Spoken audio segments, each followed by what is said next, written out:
Welcome back. We continue to see stocks rally here about 90 minutes into this Tuesday trading session. It looks like earnings on balance are giving people some hope today. We've got the Nasdaq trading higher by 2%, the S&P up 1.8%, the Dow up 1.5%.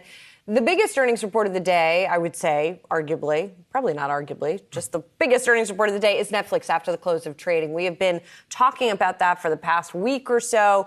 And the big number to pay attention to, of course, is the 2 million user drop, subscriber drop that analysts are predicting. The shares are trading higher going into the report. Yeah, are you still watching is what Netflix is asking here, both in platform experience and on the new subscriber counts that we're going to be looking for.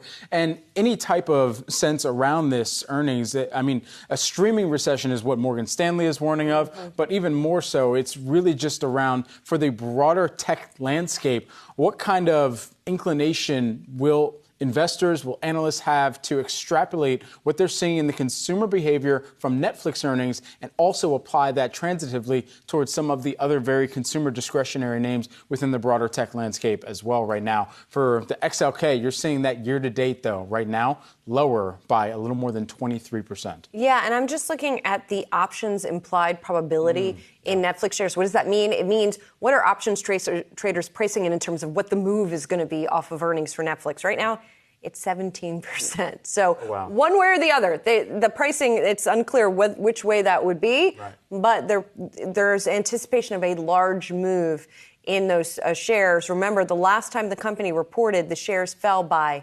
35% in the following session. So that is part of the reason why there's so much attention here being paid to Netflix. There's going to be a lot of focus as well on going forward content spending plans from Netflix. So that's going to be interesting. But you're also looking at not just the streamers, but the actual going to the theaters. Right. Staying in the content landscape, who is going to the theaters? Well, it seems like there is some bullish nature, at least right now, around Cinemark as they are getting a particular upgrade from Morgan Stanley. You're seeing shares for Cinemark, CNK, moving higher by about 9%, a little bit more than that on the day. Also, AMC in kind of tandem with that is seeing a little bit of a move higher on the day by about 3.5%. Of course, it is Tuesday, so that means AMC Stubs members for that free membership, they have $5 movies.